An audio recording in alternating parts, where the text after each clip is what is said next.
Welcome, and thank you for joining for another whiskey review today. We're going to take a look at the Redbreast 21-year-old, 46% ABV.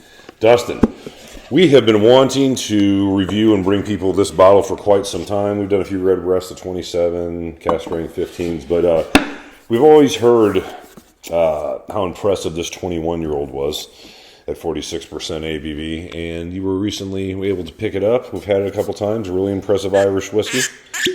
What can you tell us about it? Yeah, so this is new packaging. From everything I'm hearing, Mike, nothing's changed.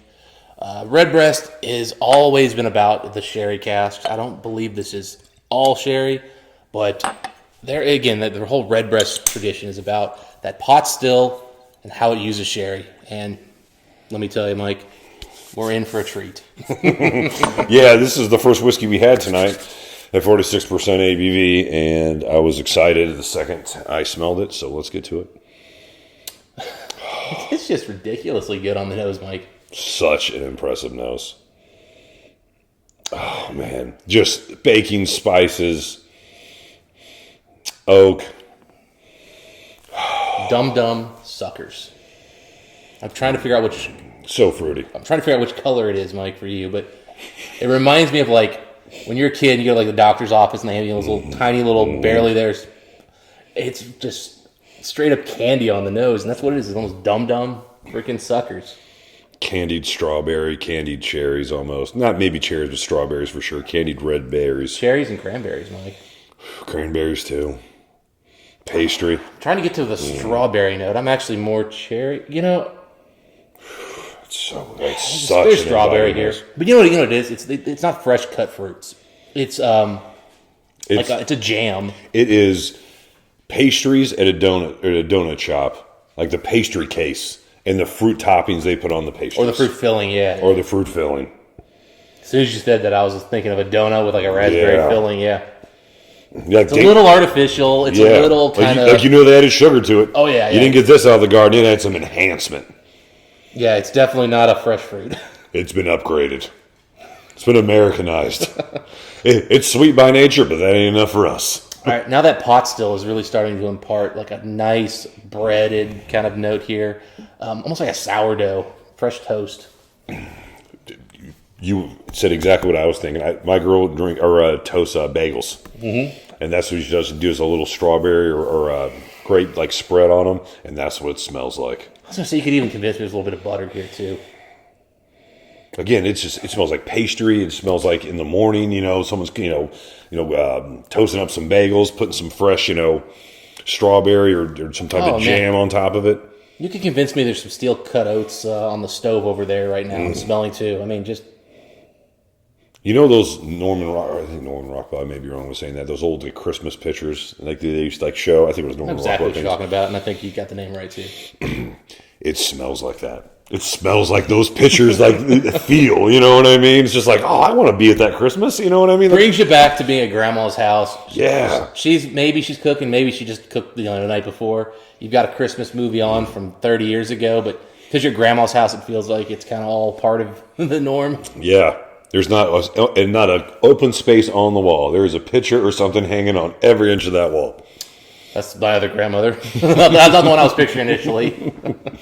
It's a full kitchen, a full house. Let me put it. That's it. I'll never forget moving her out. Literally, it was incredible the amount of stuff that was on those walls. Oh, this is such an inviting smell. Oh, even like a hint of like mint chocolate. When you picked this up, I said, it's been a while since I've had this whiskey. How does it compare to the 27 Redbreast? Yeah, I was just like, man, we can't compare that. Yeah, two totally different whiskeys, and you're right. It's two totally different whiskeys.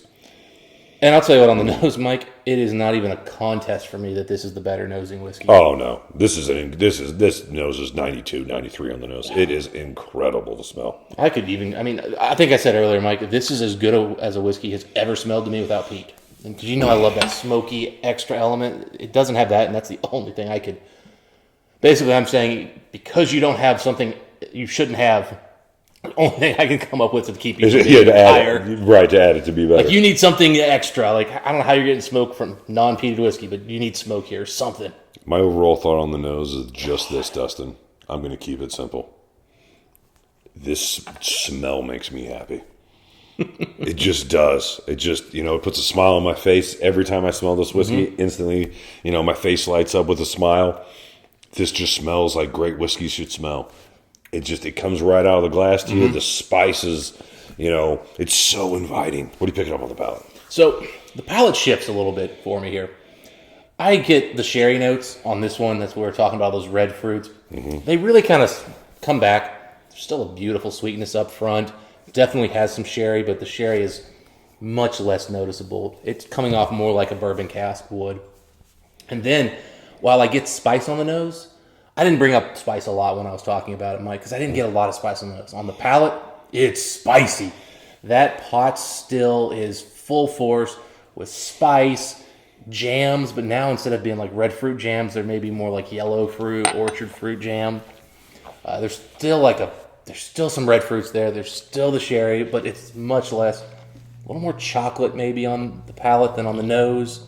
But it's not like distinct chocolate. It's just sort of like a soft, subtle, almost unsweet, and yet super. It's hard to describe. It's like a very low cocoa chocolate, I guess.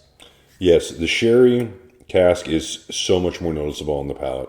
The spice is, Do you think sherry is more noticeable on the palate? I do. Wow, okay. No, I was picking up the sherry flavors as far as the fruits and everything on this, along with the spice. It kind of took a different turn, but from a traditional Scotch drinker, it comes off beautifully sherried on the palate. But then it kind of goes into a little bit of caramel, which you only usually get off of bourbon. So I know it came out of, when you said it's more kind of bourbon wood. To me, I taste the sherry in it, but then I also taste some elements that are definitely bourbon, what I would suggest with bourbon in general, if not bourbon matured whiskey. I think a little bit of that is the pot still, though, because it kind of gets sachets just a little bit into that little bit of sulfur metallic. But then you're right, kind of confectionery, bland chocolate in the background of the whole experience, because the spice really stays with you as soon as you swallow. It hits really hard on the mid palate for me, the spice on this one, and then on the finish, it's like a peated whiskey would, where the smoke just envelops the aftertaste. The spice really envelops the aftertaste on this. Oh, buddy, water just made Christmas come out in full force.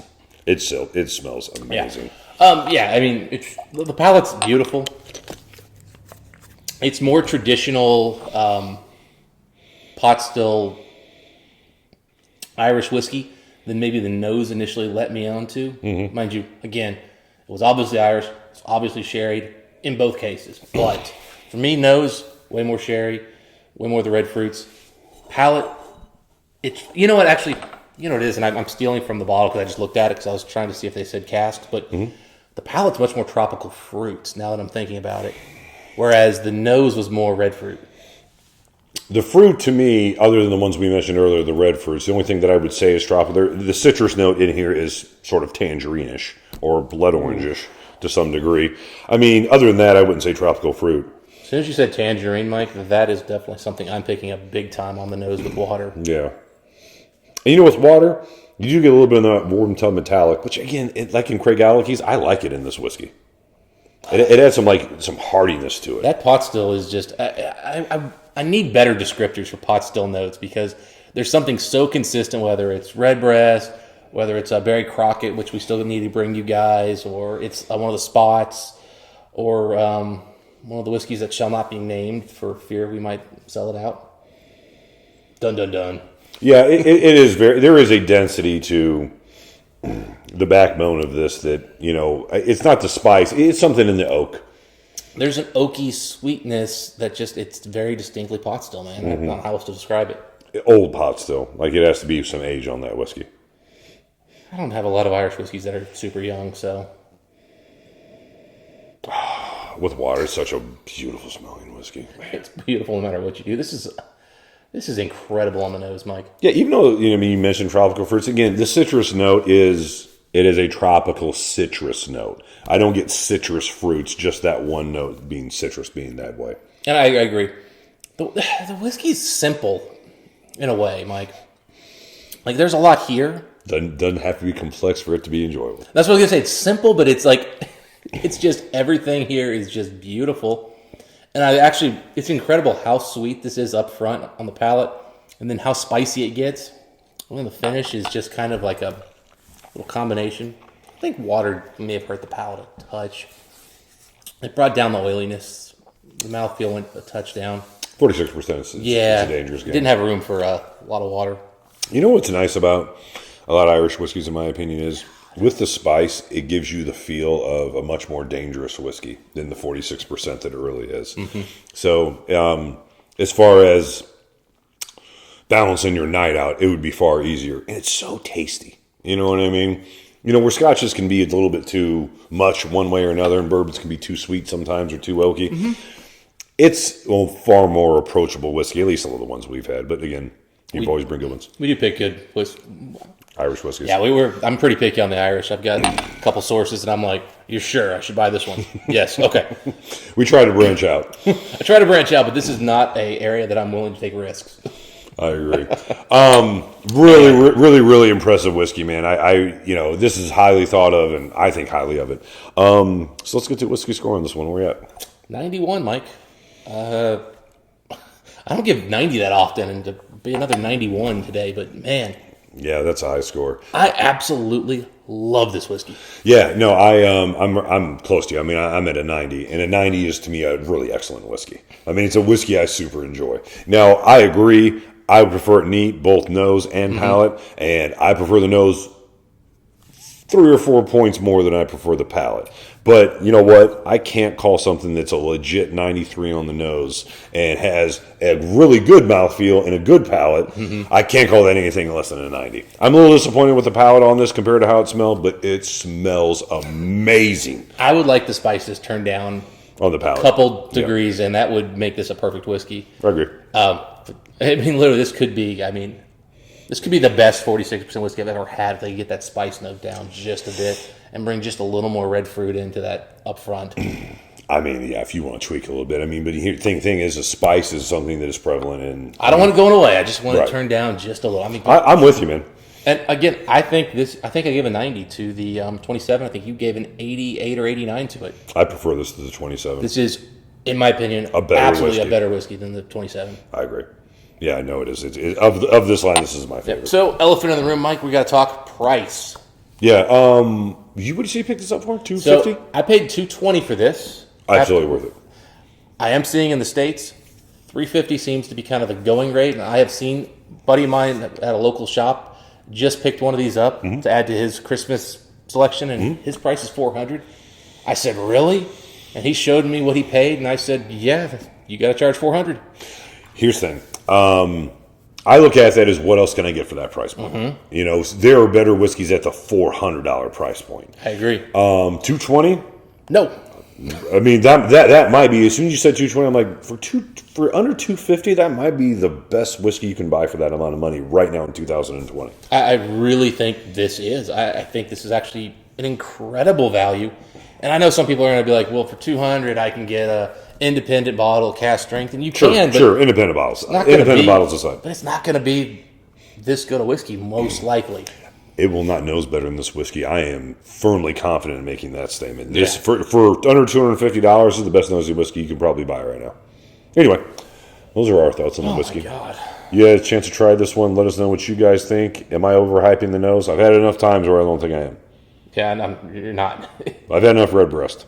I mean, I saw you literally the first time you nosed this, Mike. You went down and you just jumped back like, oh my God, what just happened? It's going to be a good day.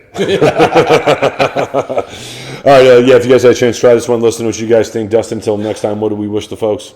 Happy 21-year-old drinking. See you then. Oh my God, that's a great whiskey. I can't believe I waited so long to pick this